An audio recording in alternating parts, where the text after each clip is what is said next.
Les amis, bonjour. Le président de la République du Sénégal est élu au scrutin uninominal majoritaire à deux tours pour un mandat de 5 ans renouvelable une seule fois de manière consécutive ou non. Au premier tour, la majorité absolue des suffrages exprimés est requise pour remporter l'élection. Si aucun candidat ne parvient à obtenir ce résultat, à ce moment-là, un second euh, tour est organisé. Voilà, entre les candidats qui sont arrivés en tête euh, voilà, le deuxième dimanche suivant la proclamation des résultats du premier tour par le Conseil constitutionnel.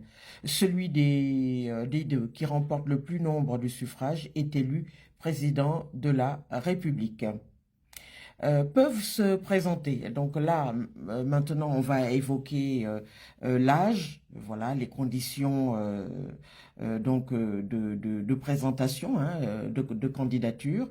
Il faut être âgé d'au moins 35 ans et de plus de 60 et au plus de 75 ans au jour du scrutin.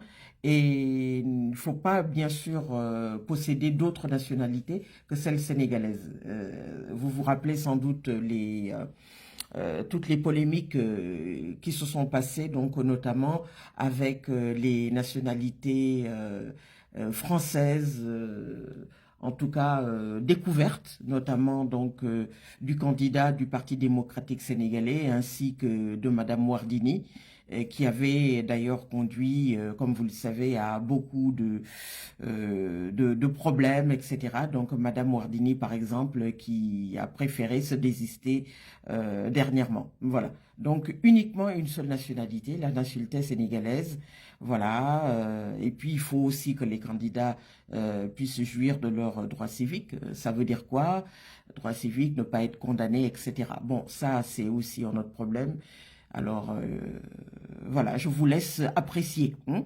Il faut aussi que les candidats sachent lire et écrire et parler couramment la langue officielle. Alors, la langue officielle, c'est le français. Au Sénégal, comme vous le savez, la majorité des personnes parlent maintenant Wolof.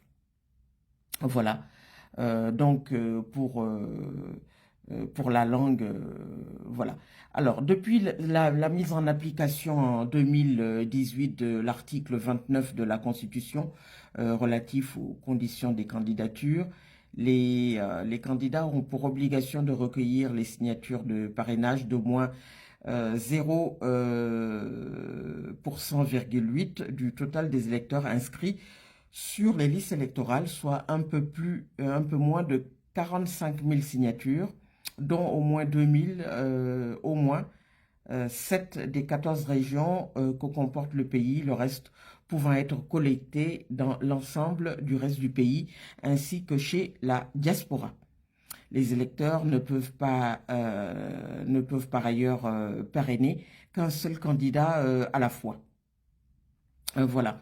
Donc aujourd'hui, si vous voulez, par rapport à l'élection du 24 mars, il y a donc 19 candidats, comme vous le savez, donc après les désistements, après les polémiques sur certains qui possédaient donc la double nationalité, notamment française.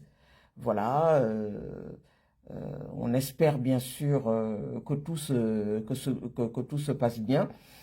Pour les personnes qui ne connaissent pas l'histoire du Sénégal, on a eu jusqu'à présent 4 présidents de la République. On a eu le président Léopold Sédar Senghor de 1960 à 1980. Voilà. Ensuite, son premier ministre à l'époque, M. Abdou Diouf, qui a pris le relais quand M. Senghor donc a laissé, comme on dit, le pouvoir, voilà, donc de 1981 à l'an 2000, donc 19 ans de pouvoir pour le président Abdou Diouf. Ensuite, Maître Abdoulaye Wade de 2000 à 2012, voilà, puisqu'il a fait, je crois, 2 mandats. Et Monsieur Macky Sall, le président Macky Sall, qui est le président sortant, qui ne se représente pas, Comme vous le savez, là aussi, pas mal de polémiques, puisque M. Macky Sall avait annoncé dernièrement qu'il ne se représenterait pas pour un troisième mandat. Les derniers développements, si vous voulez, de ces élections sont, comme vous le savez, la libération du principal opposant, donc Ousmane Sonko, ainsi que le candidat du parti PASTEF, voilà, ainsi que M. Diomaye Faye, tous deux, hein, ces deux opposants ayant été emprisonnés depuis quelques mois suite donc à plusieurs affaires où ils étaient impliqués, notamment voilà diffamation, outrage à magistrat, etc. Voilà, donc ils ont bénéficié donc de la loi d'amnistie il y a quelques semaines. Suite à cela, voilà, des centaines de personnes ont été donc libérées.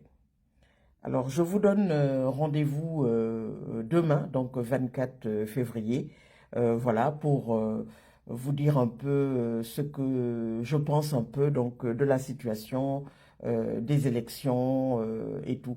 Et je vous dis donc à très très bientôt pour d'autres publications. Merci beaucoup donc de votre fidélité. À très bientôt. Au revoir.